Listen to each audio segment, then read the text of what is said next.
Hello, Radhe Radhe. सभी को स्वागत है आपका आपके अपने चैनल किरण की हिंदी में। तो जैसे कि हम जानते हैं कि हिंदी साहित्य का इतिहास पढ़ रहे हैं, उसमें हम आदिकाल पढ़ रहे हैं। उसमें हमने रासो काव्य पढ़े और जैन साहित्य भी पढ़ा, सिद्ध साहित्य भी पढ़ा और आगे हम पढ़ेंगे लौकिक साहित्य को। तो लौकिक साहित्य में सबसे पहले हम विद्यापति को देखेंगे। विद्यापति का समय है 1360 से लेकर 1450 ईस्वी सन, 14वीं सदी। गुरु जी हैं इनके पंडित हरि मिश्र जी। आश्रयदाता हैं तिरहुत के राजा सिंह सिंह व कीर्ति सिंह। विद्यापति के कवि रूप के संदर्भ में विद्वानों के मत देखेंगे। तो मत में देखेंगे श्रृंगारी कवि क्या कौन कौन मानता है। तो रामचंद्र शुक्ल, राम कुमार वर्मा, राम वृक्ष बैनुपुरी, हर प्रसाद शास्त्री और सुभद्रा झा। तो श्रृंगारी कवि किस किस कवि ने कहा है। रामचंद्र शुक्ल, राम कुमार वर्मा, राम वृक्ष बैनीपुरी, राम हर प्रसाद शास्त्री, सुभद्रा झा। यानी कि राम राम राम 3 बार आ रहा है और हर प्रसाद शास्त्री और सुभद्रा झा। भक्त कवि किस किस कवि ने माना है। तो श्याम सुंदर दास, हजारी प्रसाद द्विवेदी, ब्रजनंदन सहाय। 3 लोगों ने भक्त कवि माना है। विद्यापति को भक्त कवि किस किस ने माना है। तो श्याम सुंदर दास, हजारी प्रसाद द्विवेदी, ब्रजनंदन सहाय। अब आगे देखेंगे रहस्यवादी कवि किस किस ने माना है। तो जॉर्ज ग्रियर्सन, नागेंद्र नाथ गुप्त, जनार्दन झा। 3 लोगों ने रहस्यवादी कवि माना है। बच्चन सिंह ने इन्हें जातिवादी कवि माना है। कौन सा जातीय कवि कहा है। तो ये भी एक कथन है कि जातीय कवि विद्यापति को किस कवि ने कहा है। तो बच्चन सिंह ने कहा है। निराला ने पदावली के पदों को नागिन की लहर कहा है। हजारी प्रसाद द्विवेदी ने श्रृंगार रस के सिद्ध वाक कवि कहा है। विद्यापति को मैथिल कोकिल, अभिनव जयदेव, कवि शेखर, कवि कंठाहार, कवि रंजन, खेलन कवि, दशावधान, पंचानन इत्यादि उपाधियों से विभूषित किया गया है। विद्यापति कौन कौन से नाम से उपाधि दी गई है। तो मैथिली कवि कोकिल, अभिनव जयदेव, कवि शेखर, कवि कंठाहार, कवि रंजन, खेलन कवि, दशावधान, पंचानन इत्यादि उपाधियों से विभूषित किया है। विद्यापति को मैथिल कोकिल, अभिनव जयदेव, कवि शेखर, कवि कंठाहार, कवि रंजन, खेलन कवि, दशावधान, पंचानन इत्यादि उपाधियों से विभूषित किया गया है। विद्यापति के पद अधिकतर श्रृंगार के ही जिनमें नायिका राधा और नायक कृष्ण हैं। विद्यापति को कृष्ण भक्तों की परंपरा में नहीं समझना चाहिए। ये कथन आचार्य शुक्ल जी का है। क्या कथन है। तो विद्यापति को कृष्ण भक्तों की परंपरा में नहीं समझना चाहिए। ये कथन आचार्य रामचंद्र शुक्ल जी का है। डॉक्टर बच्चन सिंह ने विद्यापति को आदिकाल का प्रथम कवि कहा है। बच्चन सिंह ने विद्यापति को आदिकाल का प्रथम कवि कहा है। विद्यापति ने अपभ्रंश को देसी भाषा कहा है। विद्यापति आदिकाल व भक्तिकाल के संधि कवि माने जाते हैं। विद्यापति द्वारा शिव की भक्ति में रचे गए पद नचारी कहलाते हैं। ये भी एक शब्द है। नचारी शब्द किसने प्रयोग किया है। विद्यापति ने शिव की भक्ति में रचे गए पद को नचारी कहा गया है। विद्यापति ने सबसे पहले कीर्तिलता में कहानी शब्द का प्रयोग किया। पुरुष कहानी हो कहो जसु पंथा पुनः कीर्तिलता में है। किसमें। कीर्तिलता में है। जनश्रुति यह है कि चैतन्य महाप्रभु विद्यापति के पद गाते गाते बेहोश होकर गिर जाते हैं। कहा जाता है कि चैतन्य महाप्रभु विद्यापति के पद गाते गाते बेहोश होकर गिर जाते। हजारी प्रसाद द्विवेदी विद्यापति के कीर्तिलता को भृंग भृंग संवाद कहकर पुकारा है।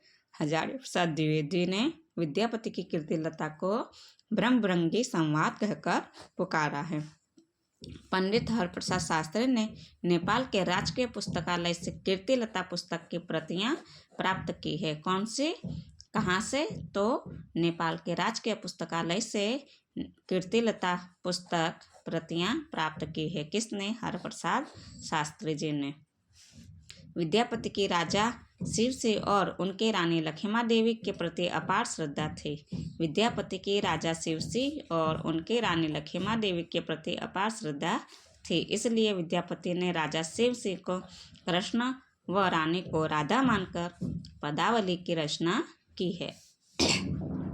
पदावली गीत गोविंद पर आधारित व मैथिली भाषा में रचित है। पदावली गीत गोविंद पर आधारित और मैथिली भाषा में रचित है।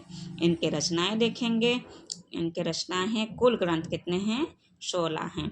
संस्कृत भाषा में 13 रचनाएं हैं और अवहट्ट में 2 हैं, मैथिली में 1 है। संस्कृत भाषा में कौन कौन से 13 ग्रंथ हैं उनके नाम देखेंगे।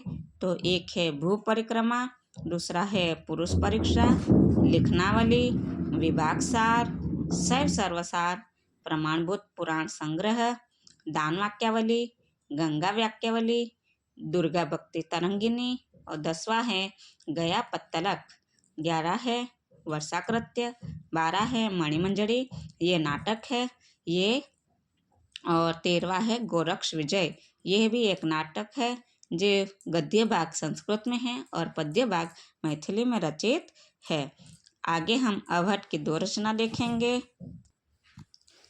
एक है कीर्तिलता जो 1403 ईस्वी सन में है, ऐतिहासिक प्रबंध काव्य है।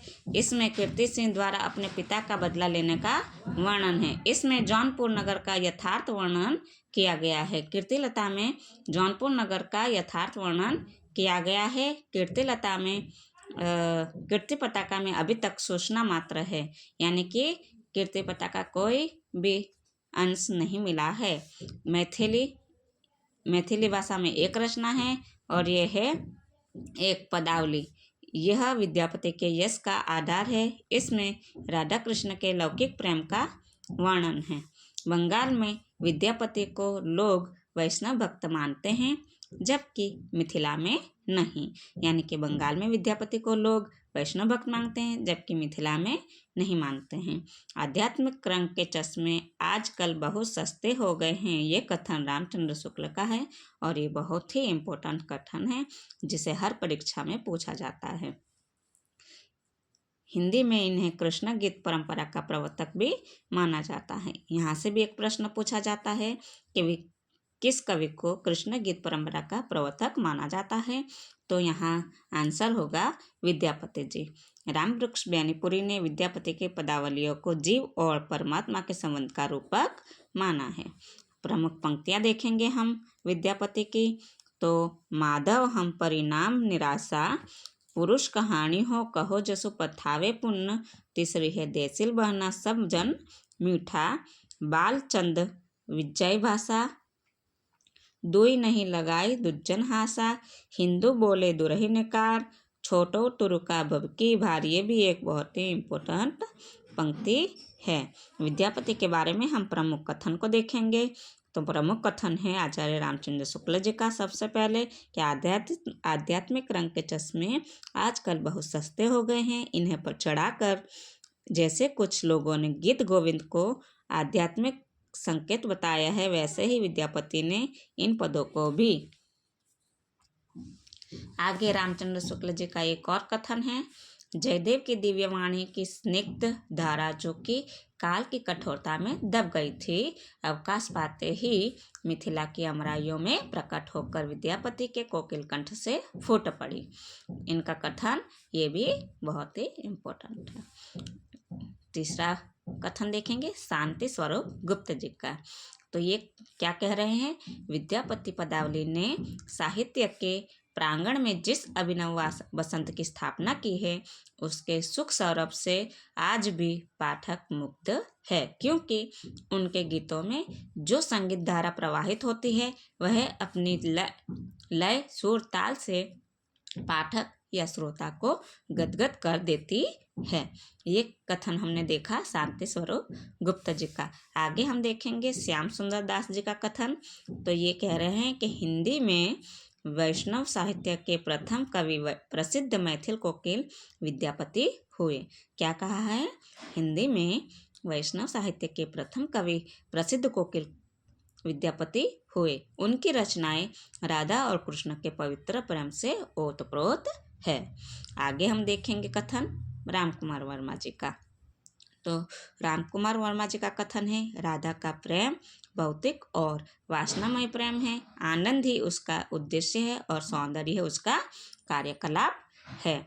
ये कथन किसका है? राम कुमार वर्मा जी का। तो आगे हम देखते हैं, आगे हम देख रहे हैं ढोला मारूरा दुहा जी को। ये 11वीं सदी है इनके। लेखक है कल्लोल कवि व कुशल लाभ। ढोला मारूरा रचना किसने की है? तो कल्लोल कवि और कुशल लाभ दोनों कवि माने जाते हैं। विशेष बात यह है कि आचार्य शुक्ल जी ने अनुसार यह रचना सर्वप्रथम 1473 ईस्वी सन में कल्लोल कवि के द्वारा रची गई थी। तो सबसे पहले किसने रची थी? कल्लोल कवि ने 1473 में। बाद में जैन कवि कुशल लाभ के द्वारा 1561 ईस्वी सन में कुछ पद इसमें बाद में जैन कवि कुशल लाभ के द्वारा 1561 ईस्वी सन में कुछ पद इसमें और जोड़ दिए थे। अतः कुछ विद्वान कुशल लाभ को भी इस रचना का रचनाकार मान लिया है। यानी कि दोनों कवि को माना है, किसी ने कुछ और किसी ने कुशल लाभ। तो यानी कि 1473 में कल्लोल कवि ने रची थी और इसको बाद में कुछ त्रुटियां हो गई थी, उसके बाद में और इसमें संशोधन करके 1561 में कुशल लाभ के द्वारा ये रचना को मान लिया था। भाषा शैली इसकी डिंगल है, जिसमें डिंगल में अपभ्रंश और राजस्थानी मिक्स होती है। संपादन 1934 ईस्वी सन काशी नागरी प्रचारिणी सभा द्वारा किया था। किसमें? काशी नागरी प्रचारिणी सभा द्वारा। नायक जयपुर के कछवा वंश के शासक राजा नल का पुत्र राजकुमार ढोला है। इसमें नायिका कौन है? तो पुगल के राजा पिंगल की पुत्री राजकुमारी मारवाणी है। नायक और नायिका भी पूछे जाते हैं कि ढोला मारूरा दोहा में नायक कौन है और नायिका कौन है। किस देश की थी? तो पुगल के राजा थे, पिंगल की पुत्री थी। सही नायिका कौन है? तो मालवा की राजकुमारी मालवणी। ये भी क्वेश्चन आ जाता है कि किस रचना में सहनायिका हैं? तो मालवा की राजकुमारी मालवणी ये ढोला मारूरा में सहनायिका है। विशेष तथ्य देखेंगे इसके बारे में। तो यह लोक प्रचलित प्रेम काव्य है। इसका मूल रूप दोहों में मिलता है। आचार्य हजारी प्रसाद द्विवेदी ने इसके दोहों को हेमचंद्र और बिहारी के दोहों को बीच की कड़ी माना है। तो हजारी प्रसाद द्विवेदी ने इसके दोहों को हेमचंद्र और बिहारी के दोहों के बीच की कड़ी माना है। आगे हम देखेंगे बसंत विलास को। तो बसंत विलास रचना अज्ञात है, लेखक इसके अज्ञात हैं, किसने लिखा ये पता नहीं है। और विशेष तथ्य देखेंगे तो विशेष तथ्य है यह सर्वप्रथम 1952 ईस्वी सन में हाजी मोहम्मद स्मारक ग्रंथ में प्रकाशित हुई थी। इसके प्रथम संपादक श्री केशवलाल हर्षादय ध्रुव थे। इसका समय माता प्रसाद गुप्त ने 13वीं शताब्दी माना है। इसमें कुल 84 दोहे हैं। आगे हम देखेंगे अमीर खुसरो जी को। इनका जन्म है 1253 ईस्वी सन से 1325 ईस्वी सन। शुक्ल के अनुसार 1255 ईस्वी सन से 1324 ईस्वी सन माना गया है। जन्म स्थान है पटियाली जिला एटा, जो अब कासगंज में पड़ता है। मृत्यु 1324 ईस्वी सन में हुई। अगर विक्रम संवत में पूछा जाए तो 1381 आएगा। मूल नाम इनका अब्दुल हसन या अबुल हसन यमनुद्दीन खुसरो है। इनका ये पूरा नाम है अबुल हसन यमनुद्दीन खुसरो। उपनाम है एक तो तूतिए हिंद और दूसरा है तुर्के अल्लाह, यानी कि ये दोनों ही इनके उपनाम हैं। खुसरो की उपाधि देखेंगे तो 12 वर्ष की आयु में ख्वाजा इजुद्दीन द्वारा दी गई थी। खुसरो की उपाधि किसने दी थी? ख्वाजा इजुद्दीन द्वारा दी गई थी और 12 वर्ष की आयु में इनकी उपाधि मिली थी। गुरु इनके निजामुद्दीन औलिया हैं। प्रमुख रचनाएं देखेंगे तो प्रमुख रचना है, पहली रचना है खालिक बारी। गयासुद्दीन तुगलक के बेटे को हिंदवी की शिक्षा देने के लिए इसकी रचना की गई है। यह हिंदी फारसी शब्दकोश है। इसमें पहेलियाँ, मुकरिया, गज़ल, दो सुखने, नूसिपर ये रचना है और इनकी इसमें भारतीय बोलियों के संबंध में विस्तृत वर्णन किया गया है। किसमें? तो नुह सिपर में। ये भी प्रश्न पूछा जाता है कि भारतीय बोलियों के संबंध में विस्तृत वर्णन किया गया है किस रचना में? तो नुह सिपर में। नजराने हिंद ये भी इनकी एक रचना है। हालात कन्हैया ये भी अमर खुसरो की रचना है। आगे हम देखेंगे इसके विशेष तथ्य। तो इन्हें हिंदू मुस्लिम समन्वित संस्कृति का प्रथम प्रतिनिधि कवि माना जाता है। ये खड़ी बोली के प्रथम कवि माने जाते हैं। इनके रचनाओं का प्रथम संकलन जवाहर खुसरवी नाम से सन 1918 ईस्वी सन में मौलाना रशीद अहमद सालम ने अलीगढ़ से प्रकाशित करवाया था।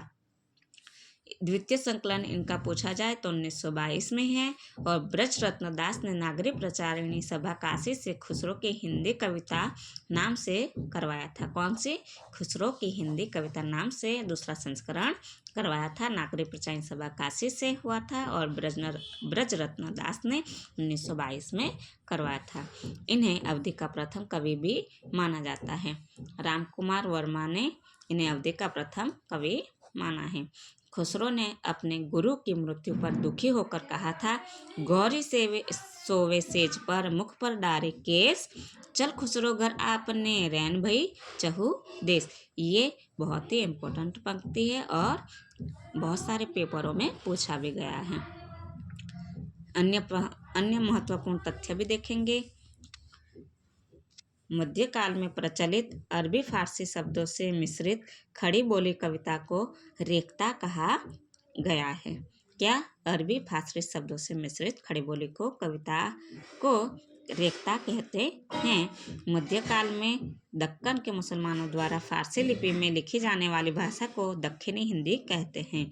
जयप्रकाश भट्ट के डाक जयचंद्र प्रकाश है, ये भट्ट केदार की रचना है। और जय महंजस चंद्रिका 1186 ईस्वी सन, ये मधुकर कवि की रचना है और लौकिक साहित्य में आते हैं। ये रचनाएं लौकिक साहित्य में आती हैं। शुक्ल के अनुसार जयप्रकाश यह एक महाकाव्य था जिसमें महाराज जयचंद्र के प्रताप और पराक्रम का वर्णन था। इन दोनों कृतियों का उल्लेख राठौड़ा ख्यात में मिलता है किंतु अभी तक ये उपलब्ध नहीं है। तो आज तक के लिए आप सभी को राधे राधे। आगे हम पढ़ेंगे आदिकाल का प्रमुख गद्य साहित्य। तो सबको धन्यवाद।